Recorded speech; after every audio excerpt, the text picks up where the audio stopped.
שלום לכולם, בוקר טוב. אנחנו נתחיל מיד דיון על עניינים גיאו-אסטרטגיים באנגלית.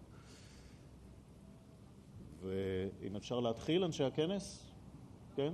Everything is okay? Okay, great. So good morning, ladies and gentlemen. One remark before we start. Mary Beth Long was supposed to be on this panel, but unfortunately she somehow got stuck in between flights, so she's on her way to Israel, but we were not able to have her here with us this morning. So we'll do with these very distinguished guests with very impressive resumes and titles, which you have in your programs. I'll just say briefly, here on the spy side, we have Tamir Pardo, former head of Israeli Mossad. You may do this. Sir John Sowers, former chief of MI6, the British intelligence, of course. Ambassador Dennis Strauss, mostly known here as the legendary negotiator between Israel and the Palestinians, a fixture in Israeli culture. And Dr. Philip Gordon, senior fellow at the Council on Foreign Relations and formerly special assistant to President Barack Obama. Thank you. And I would like, gentlemen, to start with, please, each one of you just describe briefly what you perceive what is the biggest global threat these days. I'll start with you, Tamir. No, I'm going to be the last. You want to be the last one? You have to be the first one. All right. Good morning. It's a great honor to be here. Well, there are many threats. I cannot pinpoint on one threat and say, okay, we'll be able to handle it properly. Then we have a solution for all the challenges that we are facing these days. We are living in a quite chaotic situation that if I'll try to pinpoint when it really started, I believe it started in 2003 by the invasion to Iraq. I can mark it as a very significant date. But at 2011, when we started to see the events within the Middle East, as we called them during those days, the Arab Spring, turned out to be quite a messy situation. I think that we are facing tremendous changes since the beginning of the 21st century. We're talking about the globalization on one hand, that on one hand we have great opportunities, on the other hand it creates imbalance between the split of wealth within the countries and within the world. We had the problem of the internet and all the social media that created opportunities that never existed before and brought some challenges to the leaders that until now, I believe, have no idea how to handle it. We have the terrorist problem. ISIS, we can see, it started with Al-Qaeda and some kind of mutation. We can see ISIS and others. Just thinking about that it took ISIS less than 48 hours to take over Mosul in 2014. Now we are over 8 months fighting to try to kick them out from Mosul. 48 hours versus 8 months, and it's not the end. And that's a very big threat. So all this combination, that means that at one place, it's really a great challenge to the modern society these days. Right, it was a long list. Thank you. Sir John Sowers, can you single out what is the most important or dangerous threat these days? Well, I would, building on what Tamir says, and thank you very much for inviting me to Herzliya, the biggest change going on in the world at the moment is the change in Western politics. And it's happened in my country, it's happened even more dramatically in America. I think it's happened in Britain and America because we were the two countries that most embraced globalization, had the freest markets, and have had the biggest backlash against it in terms of the impact on the job structures and societal structures. It's also the case that we are both countries with two-party politics, and the populist revolt has infiltrated into the major parties rather than, as it does in France and Netherlands and elsewhere, produce a separate party which ends up being defeated. So our two countries have been exposed to a populist backlash which has had decisive impact on our willingness to engage and in particular in America's place, show leadership in the world. And frankly, I think the biggest threat that the world faces is how we all adjust to the progressive withdrawal of responsible American leadership and the network of alliances that America maintained with Europe, with Asian countries, and the pattern of alliances and partnerships it had across this region. It's going to have a major disruptive effect, and no one is yet adjusting to it. I don't think this is just about Trump. I think Trump is, I've got serious reservations about Donald Trump as President of the United States, but I see him not as the cause of these problems, but as a consequence of the changes in American society and America's willingness to uphold the burdens in the world that it has for the last 70-odd years. And the similar changes are taking place in my country, a sense of stepping back, partly because of the lack of success of ventures in Iraq and Afghanistan. I think an even bigger impact was the financial crash, which dented confidence, dented respect for authority and elites. But it is now having a major impact in the security world, and I think it's how we adjust to that, the behaviors of other countries trying to take advantage of it, which poses the biggest threat in the world. That's very interesting. It's not ISIS, it's the White House. And we'll talk about it in length later. Yeah, we'll elaborate on this, definitely. Dennis Ross, good morning. Morning. Let me build on what both John and Mr. Pardo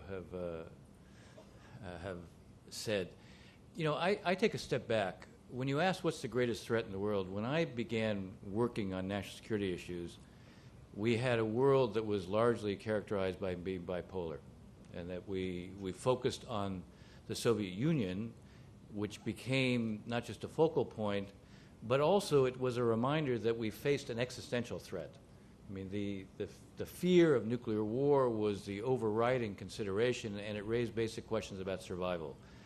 I don't think we face those kinds of threats today, but I do think we are dealing with really with the consequences of the backlash to globalization.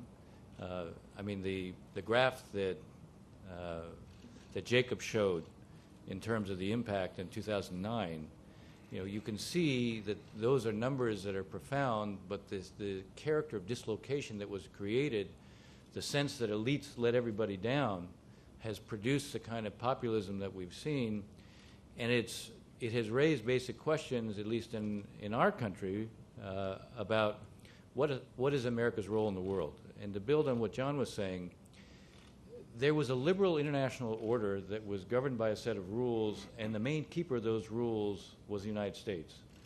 If the United States is not going to fulfill that role, it begins to create a vacuum. Now, one of the things we know about the Middle East is every time there's a vacuum, the worst forces fill it. But it turns out that's true internationally as well. We face a competition with the Russians right now where the Russians, in fact, see an opportunity because they don't want that set of rules that they saw as favoring the United States to continue to dominate. So for me, I think the biggest concern is the vacuums that are likely to be created by the U.S. not fulfilling the role. Now, we don't know, in fact, whether that's what the U.S. posture is going to be. We see a kind of interesting distinction between the rhetoric that comes out of the White House and what we hear from the Secretary of Defense and what we hear from the Secretary of State. But I do think it was pretty significant that the President of the United States goes to NATO in a building that also has a sculpture commemorating 9/11, when Article 5, meaning an attack on one is an attack on all, was the one time Article 5 was actually invoked, and the President of the United States doesn't make a reference to it. Afterwards, there is senior members of the administration say, oh, well, no, of course he's committed to that. But it would be good to hear him say that, just as it would be good to see a set of maybe even speeches that explain what American foreign policy is right now. We don't have an articulation of it. And I think the longer that goes on, the more it creates an impression that there may well be a kind of vacuum out there, and there will be, as we've seen, whether it's in the South China Sea or the response to TPP or what I think the Russians themselves are doing in this part of the world. Much of that is a response to perception that there is an American vacuum. To be fair, that didn't start with this administration, at least that perception. But the Obama administration certainly was internationalist in terms of its rhetoric and much of its behavior. This administration may yet prove to be, but you can't say it is today. All right. Philip Gordon, what are the threats? And let me tease you also by saying, are you responsible for some of them?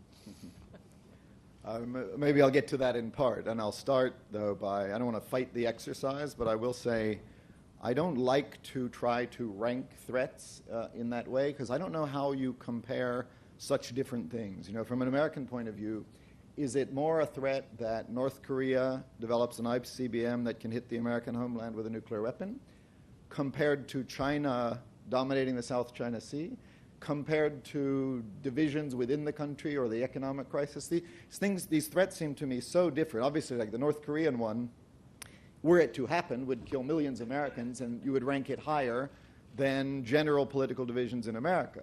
But the former is much less likely to happen than the latter, which is a clear and present danger. So comparing them, I would push back a little bit against is like, you know, do you prefer seafood or tennis? Well, I like them both, and I'm not prepared to rank them. So maybe what I'll do instead, and this actually will touch on your question about who's responsible, I will say, which is I think relevant for this discussion, that I don't know if it's at the top, but I would say that instability in the Middle East that we are seeing is very high on the list. And that might surprise you a little bit coming from an American, especially an American who served in the Obama administration, which I think is seen here and elsewhere as having deprioritized instability in the Middle East on the list of threats. For reasons that people know, there's not a lot we can do about it. We're more energy independent than we used to be before. There are other strategic reasons. Let's pivot away. That's not my view. And I think even from an American perspective, you don't have to live in the Middle East to understand that the geopolitical divisions we're seeing in the region, the sectarian divisions we're seeing in the region, the collapse of states and institutions that we're seeing in the region, the radical that we're seeing in the region, the refugees that we're seeing in the region, which affect not only the region itself, but start to spill over to neighboring states and to Europe. And I think some of the divisions we've seen in Europe are in part provoked by a refugee flow. You put 1 million Syrian refugees in Germany in a year, and guess what? That affects German politics. And no doubt it has fueled the right of the populist movements that John referred to, and probably contributed to Brexit and the lack of solidarity among EU countries. And I think the United States has a strategic interest in Europe staying together. And it even came onto American shores. I think part of the Trump phenomenon, which has been discussed here as partly potentially a threat to global peace and stability, was also spurred on, if indirectly, by the radicalism, refugees, and instability from the Middle East. So again, I don't know if that's top on my list and how it compares to some of the other things, but it is very high. Right. Thank you very much. Let's touch briefly on the news coming this morning out of Saudi Arabia. The nephew is out, the son is in. What do you make of it, Gordon? Well, I think this is something, and some of us were discussing this just prior to this panel. I think we all saw it coming. For me, this was a matter of when, not if. I think the plan had been it wouldn't have been possible to name the then 29-year-old son of the king when King Salman first came in with little experience and just suddenly make him crown prince, push aside Mohammed bin Nayef and change things. And I think the plan was to give him some seasoning, let him take some responsibility for the economy as defense minister, and then at some point over time make this switch. I didn't see it happening yesterday or today, but I thought, within the next year or two, that was the plan, and we were speculating, and this can only be speculating, as to why now. One thing that does seem to me clear is that if the hope was that he could really demonstrate some early successes, and then it would be easier to make the switch, it's clear that's not going to happen, right? Yemen, if anyone thought it was going to be a quick success, that he could put a feather in his cap, or that you'd see rapid economic change and implementation of the 2030 plan, or maybe this thing with Qatar, that wasn't going to happen. So I think from King Salman's point of view, there's not really a case for waiting 1 or 2 more years, which runs the risk, obviously, of something happening to the king. So if it had to happen, might as well happen now. My take, if you will, is we have an interest in his success. Mohammed bin Salman, the new crown prince, is obviously a risk taker, and risks can backfire. I think Yemen is turning out to be hugely costly, so I don't think we should be blindly supporting whatever he wants to do. But I also don't think we can have it both ways and complain when Saudi Arabia won't change, and we just complain as a bunch of geriatric leaders who aren't doing anything. And then when someone from a new generation comes in and says, you know what, we have to change and modernize the economy and modernize society in alignment with the United States, I think we have an interest in supporting that and seeing him succeed and seeing the transformation of Saudi Arabia. Tamir, Pardo, what's happening in Saudi Arabia, how significant is it? Well, we don't know yet. I think that I personally agree. I think that the question was when and not if. Even though many of old colleagues thought that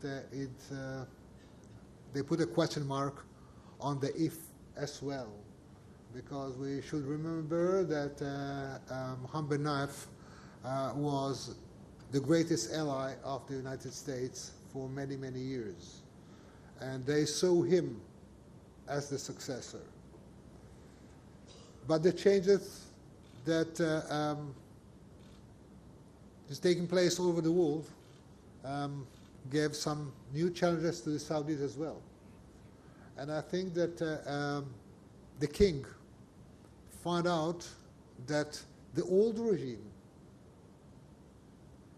wouldn't be able to challenge the problems. Just think about that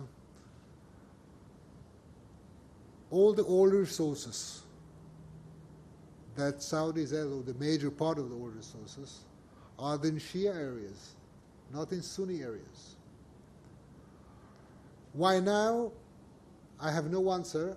Maybe it's related to Qatar, because there were differences between the, let's say, the powers within the Gulf countries, including, of course, Saudi Arabia, how to take care of the Qatari problem. We saw the American, let's say, different voices on the Qatar problem, and it's a real problem there in the Gulf. And until now, MBZ was the biggest power. As time was passing, MBZ got more and more power within that region. And I think that the Saudi understood that if they want to put someone from the new generation on the top as soon as possible, they must lose their priority of Saudis used to think of themselves within that region.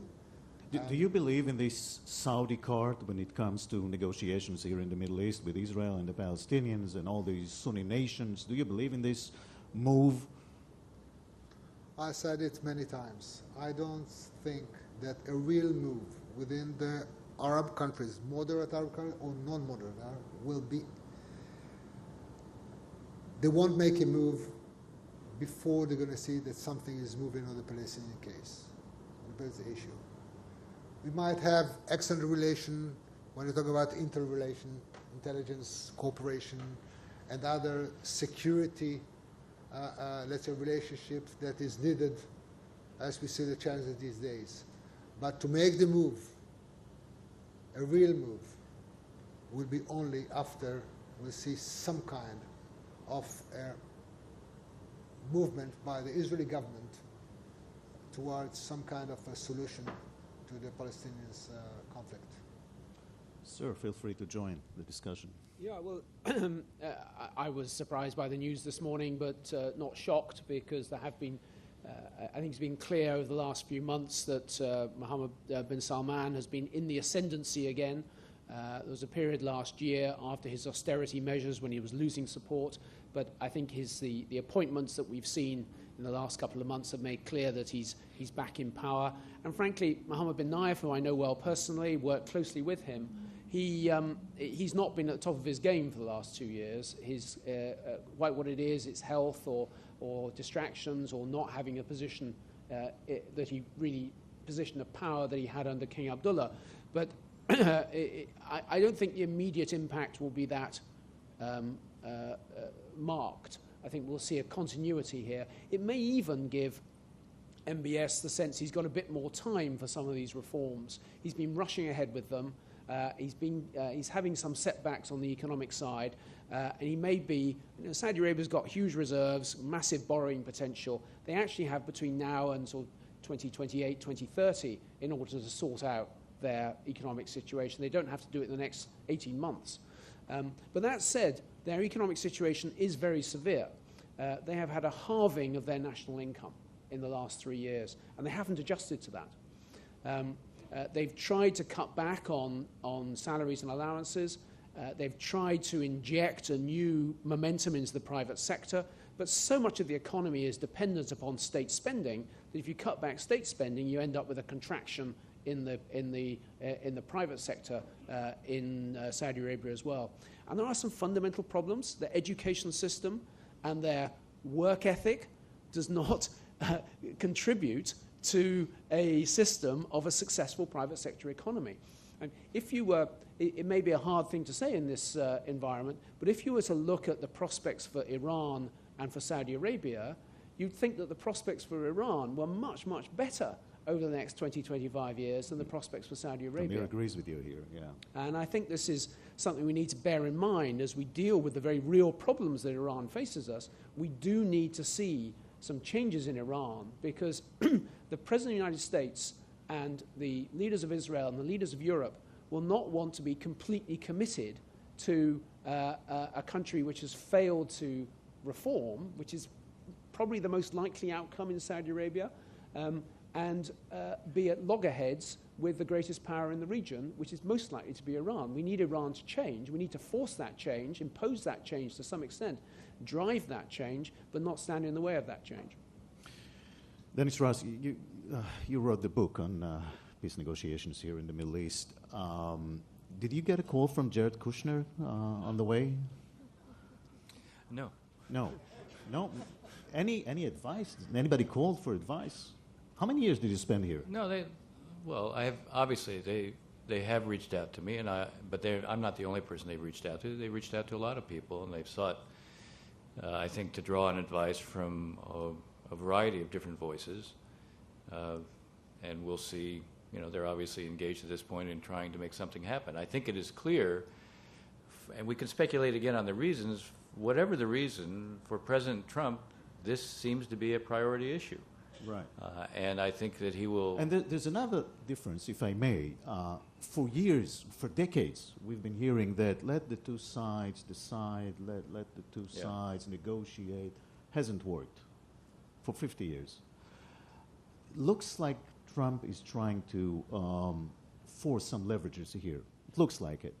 Maybe it's time for a change in this strategy. Well, generally in any kind of diplomacy, if there's no leverage, then the ability to produce something is pretty limited. John was talking about Iran, and in effect, the essence of what John was saying was we need to force a change. That means we have to have leverage on them, but we also have to leave them a way out. That's the essence of what you're saying. Here, the idea that you can impose a peace is an illusion. I say it's an illusion because If you impose it, there'll be a defection at the first opportunity. You know, if the two sides or all the sides are not committed and feel invested in the outcome, why would they live up to it when they face a terrible backlash and This resistance? romance with the Saudis that Trump has. Yeah. Do you believe in this as a strategic move?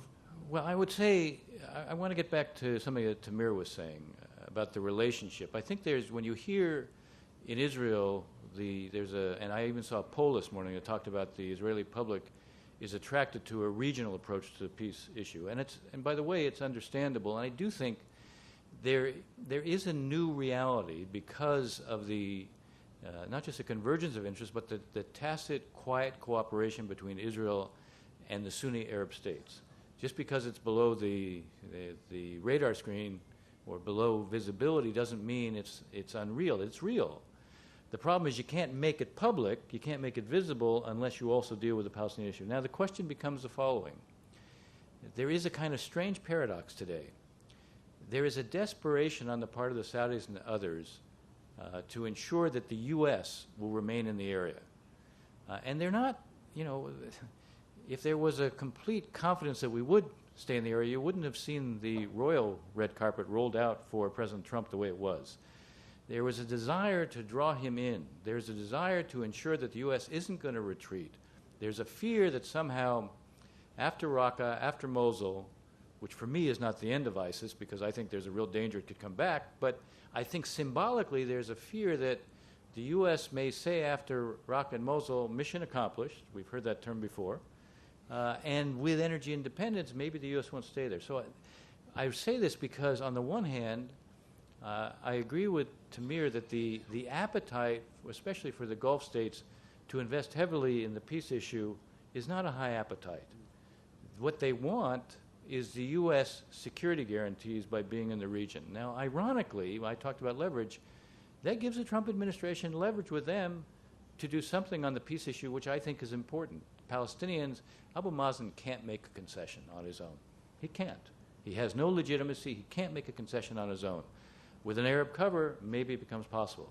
But here in this country, Israelis basically look at the Palestinians and are convinced any concession you make to them, you will produce nothing in response. So what they seek in return would be something from the Arabs. Now here's the nub.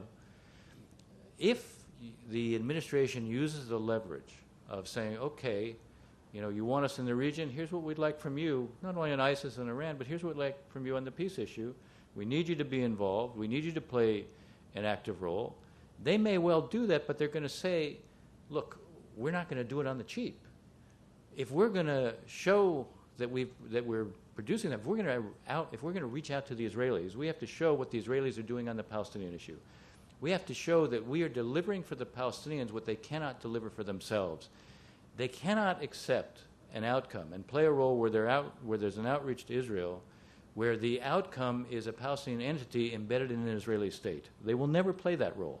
So, in effect, if you want the regional dimension, and by the way, I think you probably have to have it for the reasons I said before about the cover it provides Palestinians and Israelis alike, you also have to understand there will be a set of Arab requirements. This will not be something you can solve on the cheap. They will have to show that they have somehow contributed to the fulfillment of Palestinian national aspirations. So when you go down this road, you have to go down it with your eyes open. Phil, as part of the Obama administration, will you be immensely surprised if Trump has some success here with this? Yeah, sure, and not just because it's Trump. I mean, I would have been surprised if anyone would have success on this issue, because frankly, I don't think it is Why being ripe. so pessimistic all the time? Look at Dennis. He just spent 30 years in this. Well, the point about that is it was hard or unreachable for the past 30 years, but arguably the conditions are worse now than they were then. I mean, Dennis referred to President Abbas, Abu Mazen. He doesn't, there's huge skepticism appropriately about whether he could have done past deals. He is now 82 years old. He's in, the 12th year of his 5-year term, and just not in a position to make a risky political agreement that he couldn't sell to his public. You have an Israeli cabinet that is less willing to do the things that might have been possible to get him before. I think the conditions, not even getting to Trump, about which I would have enormous doubts anyway, I don't think the conditions are ripe for that ultimate deal, and that's why I think, sure, I would be enormously surprised. But if I might, can I say something about this regional approach that was related to this, because it seems to be one of the things that Trump may try. And I'm more with Tamir on the skepticism about that. There is no question, and I've been in the Sunni Gulf states quite recently and talking about this very issue, and I would say there is no doubt that what Dennis describes as the new attitude and the quiet strategic cooperation is real, and the identification of threats is much more similar to Israel's than elsewhere. And Saudis said to me in private, look, Israelis aren't killing us, Iran is killing us, ISIS is killing us. They identify, you asked us to rank threats earlier, they rank them somewhat similar to the Israelis. That doesn't mean, however, and I think that's the sort of analytical error or tactical error in thinking about how to turn that into a peace process, that they're willing to play the public role that would be necessary to give the Palestinians and others the cover. And that comes back to the discussion we were having about the challenges in Saudi Arabia.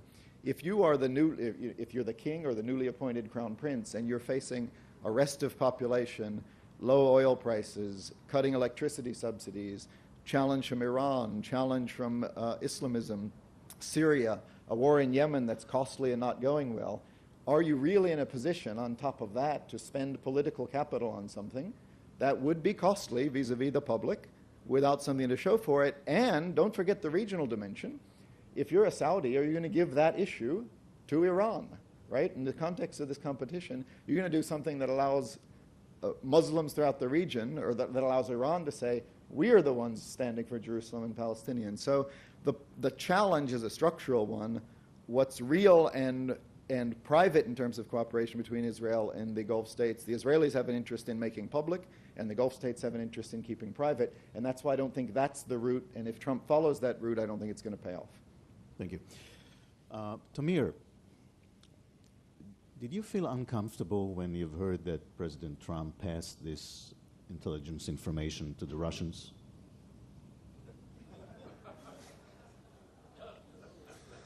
I wasn't there. Are you sure?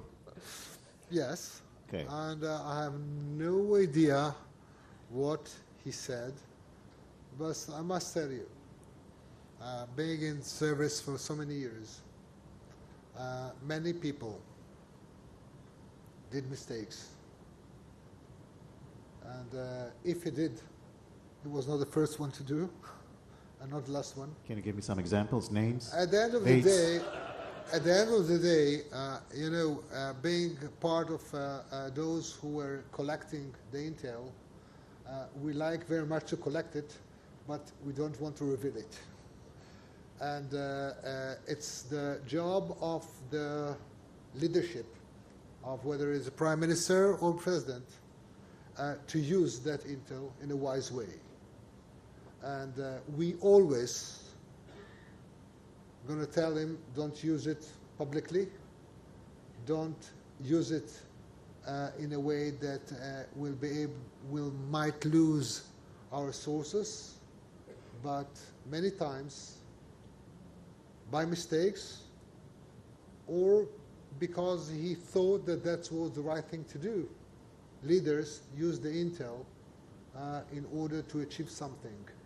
And, the Coventry, let's say, a decision was one, but we heard about many others that happened through the years. To the point that even agents were at risk because of that? Unfortunately, yes. Come on. The use of when you're using intel to do something, think about the only thing that was done, according to the press, okay, that there was some kind of threat concerning using of cell phone or, let's say, laptops in batteries as kind of explosive. Right. So the immediate response was done by the American administration, don't let people take it on flight. So if I was on the side that thought to use that kind of explosive on flight, so I knew that someone penetrated and got the intel. So there are many reasons why we are making issues for things that from events, and it's not always got the right reason to do it. So it's not only the intelligence or information problems. We had some leaks also after the terror attacks in London and so forth. This whole disruption coming from the White House, you alluded to this before. How, Britain, Israel, other countries can deal with this with so many uncertainties on a daily basis? Well, there are very serious demands on intelligence agencies across the world. And when I was chief of MI6, Tamir and I worked very closely together on many issues of common concern. Obviously, we work very closely with the CIA, with our French and other counterparts as well. One of the issues about intelligence is always how you use it to have the maximum impact without betraying the sources. Now, if it's intelligence about a rival superpower, you can manage it in a closed loop. If it's intelligence about attempts by terrorists to blow up an airplane, well, you've got to somehow use it in a practical way, which can be very exposing. One of the worst leaks that happened during my time as chief of MI6 was when we had an agent placed deep inside one of the most effective and potent al-Qaeda cells in the world, producing the most sophisticated bomb detector-proof explosive device to blow up a plane on its way from London to the US. And in keeping the US counterterrorism authorities apprised of this, it ended up in the New York Times. I can tell you that that agent's life was desperately at risk because of that leak. Now, always people have to manage this issue. The ultimate goal of intelligence services on counterterrorism is to protect our publics. So you have to have that out there. But if we're to be effective, then we have to also put real guarantees around the lives of the agents that we put in very serious risk of harm, who are doing superb work on behalf of our interests when they are usually nationals of the countries concerned whom they're conducting intelligence on. So it's a very difficult environment. Clearly, Trump made a mistake showing off to the Russian foreign minister intelligence he knew. And this can be used very skillfully by the Russians. The reality is in Syria, we talk as though there's some form of common approach on Syria. The reality is the Russians and the Iranians are upholding the regime, and the West is trying to destroy ISIS. Two very different goals. They're not necessarily directly ahead, but they're not consistent with one another either, as we've been seeing by the recent clashes in southeast Syria just in the last few days. So there are conflicts in here. I've probably said enough on that, but happy to come back on Syria. Tell me a little bit more. Tell us a little bit more about the cooperation you've mentioned. For example, the cooperation against ISIS, a relatively small organization that has been causing so much problems to everybody, from the States to the British to the Russians to the Iranians. Yeah. Where is the war on ISIS? Well, it's not an organization. No, that's the point. Thinking of ISIS as an organization is a very big mistake. Okay, it's a trend. It's when I ask one of my colleagues here in the Middle East, who is joining ISIS? So I got a very interesting answer. All the unhappy people. The majority are joining ISIS by supporting the idea. The minority were ready to take the weapon in their hands and do something. But you can see that we should ask ourselves why ISIS appeared at that time. Okay, because ISIS is not a regular movement. We can see a chain of command or something like that. Okay, it's something that is But it's always like that Value- when there's, you're saying it's not an organization. So when you don't see a chain of command and bases and military installations, so you get lost? No, Suddenly you have can't men, fight you it? have- You can't you- do anything about it? No, you can do a lot. You can do a lot. But think on Syria, for instance, okay? I said that if tomorrow morning someone will declare a ceasefire in Syria, and President Bashar will leave the country, and they will agree to do something, okay, all these oppositions, whether it's ISIS and others, and they're going to say, okay, we'll take a ceasefire for 40 days or 45 days. What's going to happen on the first 6 days?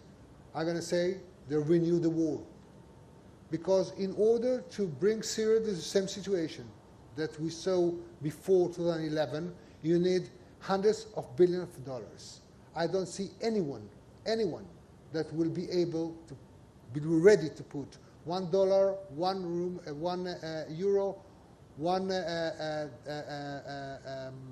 I don't know, yuan, in order to reconstruct Syria. And that's the problem. That's the reason that it will remain there. In other custom, in other way.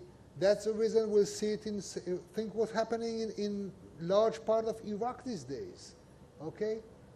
No one will be able to bring Iraq back to the situation they used to see, let's say, 10 years ago.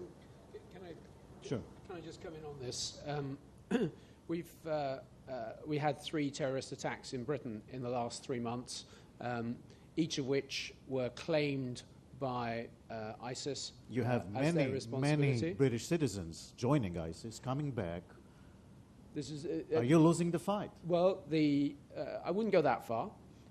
I would say that that some of the 2 of these attacks were people who hadn't been to Syria. One of them had been to Libya and may have been to Syria. We haven't seen the results of that investigation yet. But I don't believe, like I agree with Tamir, I don't believe that ISIS planned this in some cell in Syria and sent an instruction for someone to drive a minivan over Westminster Bridge and plow into pedestrians. It was an inspiration by ISIS, not a direction from ISIS. And that is what we're having to deal with now. And I think one of the lessons that we have to draw from Iraq and Afghanistan is one of humility, limits of what we can do. We cannot transform the Muslim religion. We have to create space for better governance in the Arab world, for some greater moderation, greater support for tolerance. And that is a very difficult task, and it's a very long-term task. In the short term, there's a great deal we can do to penetrate terrorist cells, to monitor and surveil extremists, to try to intercept them. We've always said that this is risk management. You cannot prevent every terrorist attack getting through if you're going to adhere to the fundamental freedoms of a Western society, which is what we're basically there to protect. So the price of freedom is that occasionally one or two of these attacks get through. We've had a bad 3 months in the UK, but it did follow 12 years where effectively there were no terrorist attacks in the UK. Is the UK in the process of maybe giving up some of or paying the price, as you say, for the fight on terrorism? No, or else it's going to hit back in London? I disagree with that paying the price for fighting terrorism. I think there was a reaction after the Iraq invasion where the British government was very closely associated with the move, and we played a big part in the supporting part in the invasion of Iraq. That did generate greater terrorism threats on the streets of the UK. There's no doubt about that. What we've been dealing with now is a rather different problem, which is a new generation of young extremists inspired by the despair that they feel about Syria, which they can't hold us responsible for, except for the fact we didn't intervene. In Iraq, we intervened too much. In Libya, we intervened half-heartedly. In Syria, we didn't intervene enough. But each time, you end up with a mess, a different type of mess. It just goes to show the sheer intractability of some of these issues as this part of the world goes through a transition which is going to take another 50 years, I think, this transition. And we have to protect ourselves as best we can, promote the forces of change, which include people like Mohammed bin Salman, who's trying to move in the right direction in Saudi Arabia, try to get Iran into a position over the next decade or two where it's not a constant threat in the region, which it is posing at the moment, and that it becomes a more normal country. These are long-term goals. In the short term, against terrorism, we're basically in a defensive posture. Right. I want to toss it up to Phil. Phil, you know that not only Donald Trump, but there are people, I think even many in Israel, that blame the Obama administration partly for Syria, partly for ISIS. What do you say about that? Look, nobody can defend the outcome in Syria. Like, I'm not going to sit here and say, well, we pretty much got Syria right, decent outcome. It's indefensible. We've already described some of the consequences, obviously the humanitarian one, but also the radicalism, the spillover, and the refugees. So that is something that I wouldn't seek to do. I would, however, push back against the notion that I find all too prevalent, that there was some neat alternative at some specific date somewhere between 2011 and now, where if only we had X, all of this could have been avoided. And I think every one of those paths, the advantage of that argument, of course, is the path not followed is always easier than the path followed. And I would argue that some of the alternative paths that Obama is criticized for not taking could well have led to other and different disasters, be a different one from this one. But I still, and believe me, I've asked myself this question over and over again, as I think anyone who had anything to do with the policies we were implementing, and I haven't found it, the path that leads to some sort of stability. Remember the red lines that Right. were crossed. That's a good example. And my own view of that, and I've written and spoken about this on the record at the time, and subsequently believe we should have acted. The President of the United States said it was a red line. There was an important norm to uphold. I actually believe that had we enforced it, there is a good chance that Syria wouldn't have used chemical weapons again. And there was a strong case for doing it. Like I said, I argued it in the White House at the time, and I believe so since. That said, I do not think that that was the moment that would have stopped the Syrian civil war. It was a very different question. A very specific response and deterrent against chemical weapons was, to me, achievable, could have been achieved. But spell it out, and some have actually, many times since that, if only Obama had acted on that. So then what? Finish the sentence. What would have happened? Would the regime have come to the negotiating table and shared power with its enemies? Would it have led to the regime's overthrow? Would the war have somehow stopped? I don't think so. The best case scenario on the red line would have been we strike, Assad learns, he was testing and he learned, boy, I don't need to do that.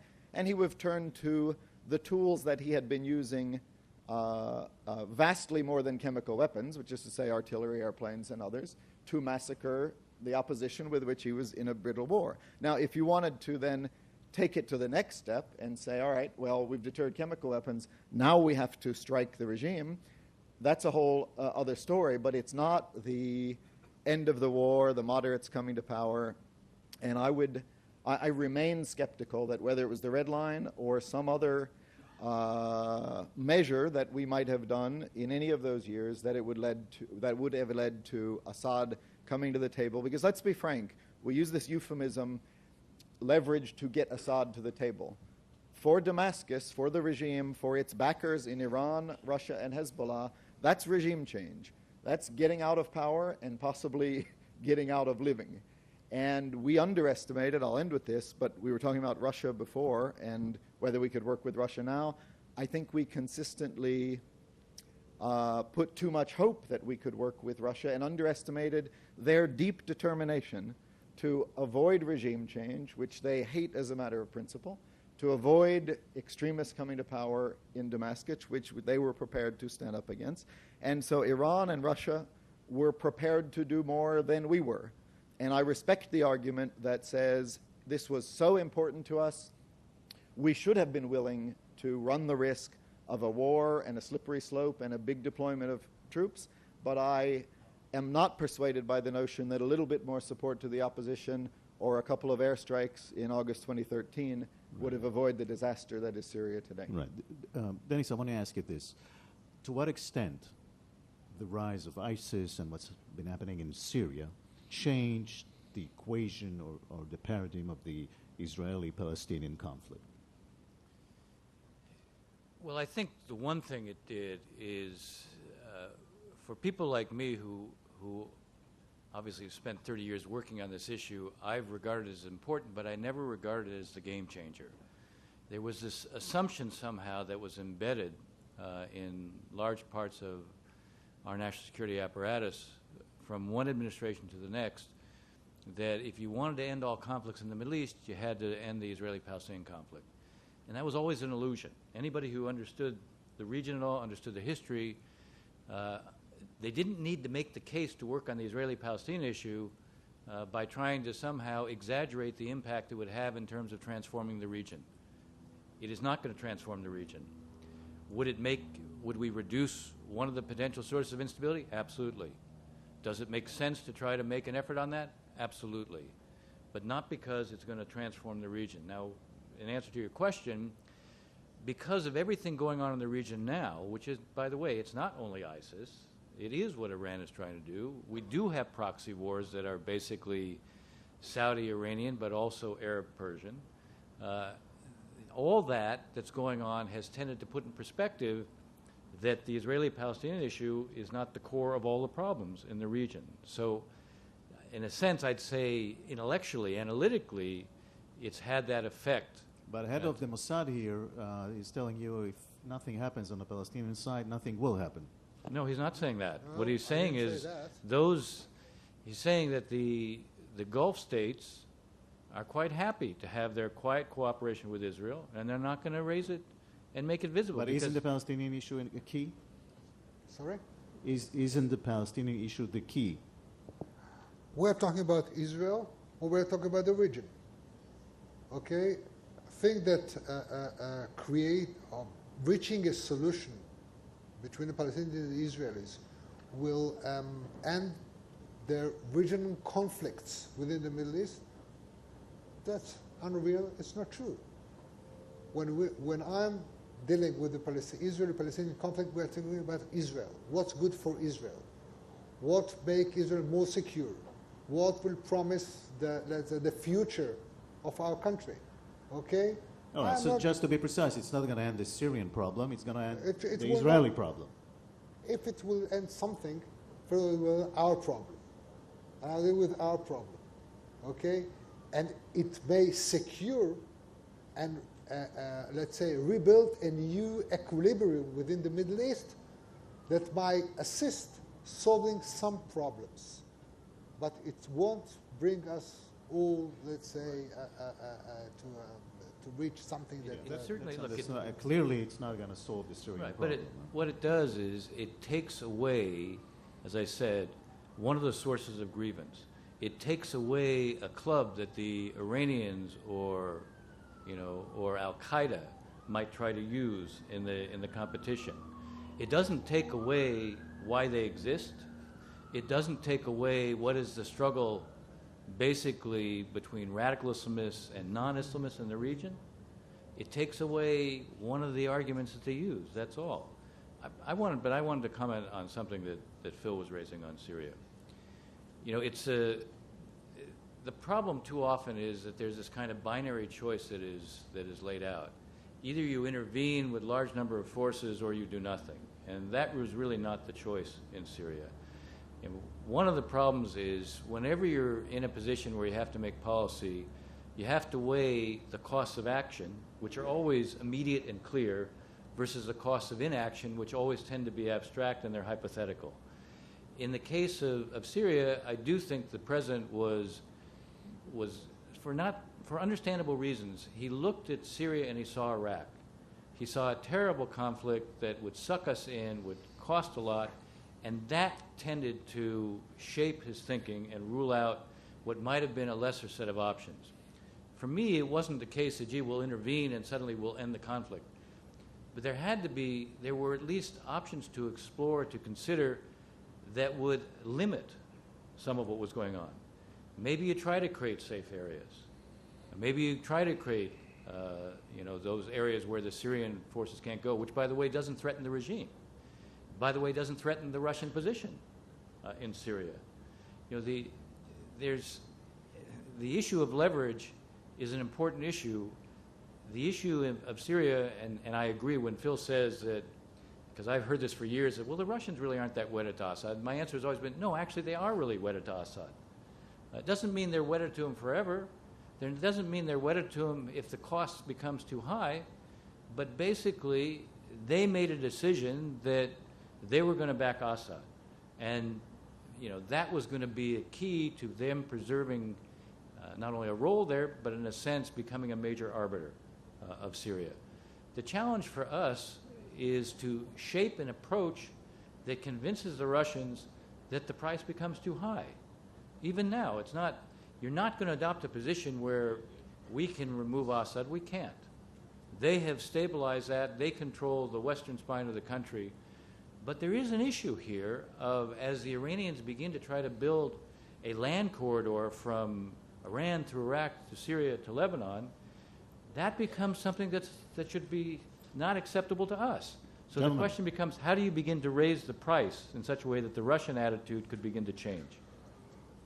When a leader, especially an American, is drawing a red line, he should think about it not once, not twice, 50 times.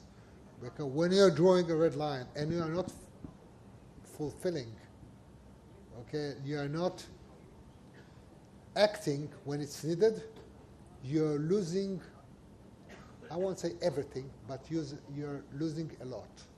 I'm not trying to judge if it was right to draw that red line or not. I'm not so sure it was right to do it. But the opposition had a major success before it came to their knowledge that President Obama is not going to act. They almost gave up, because they were sure that if there was a red line and there was a promise that the United States will act, whether it's going to be useful or not, that's a different question. Whether it's going to lead to something better, I don't know. But the moment that he didn't fulfill his promise, It was a game changer. it was a game changer to the opposition there, and that was the problem. There's a wider point in here about how to approach all these issues across the region. And I pay a great tribute to Dennis's efforts over the last 30 years or so on the wider Israeli-Palestinian issue. I remember dealing with this. I started in 1982 when I was a junior political officer in Damascus, wrestling with the issues of peace in the Middle East. And I remember 20 years later writing a memo to Tony Blair in about 2000 when I was his foreign policy advisor, saying, we're not going to make any more progress on this. Just focus on the real issues for our interests, which are Iraq and Iran, and dealing with those issues. This was in 2000. And stop spending so much time on the Middle East peace process. Well, of course, in classic Tony Blair style, he ignored me. And he said, John, the lesson from Northern Ireland, the lesson around the world, is if you can't solve a problem, you've got to nonetheless put intense effort into managing it and trying to shape it. And confrontation and violence is a whole lot easier than conciliation and diplomacy. And I think on all these issues, we underplay the role of the quiet conciliators, the ones who, Hamas have done some really terrible things against Israel and indeed against some of their own people. But nonetheless, they are a factor. They run Gaza. Somehow we've got to come to terms with that. And the fact that there are efforts made to try to bring Hamas and Fatah together is something which is worth trying to work with, trying to build some common ground so that the elements of an evolutionary peace, not a sudden peace agreement like Camp David with Egypt, but something which can develop over time, which provides that much more stability, security, a basis of life, so you don't get the anger and frustration being the dominant theme amongst the Palestinian people or across the Arab world more widely.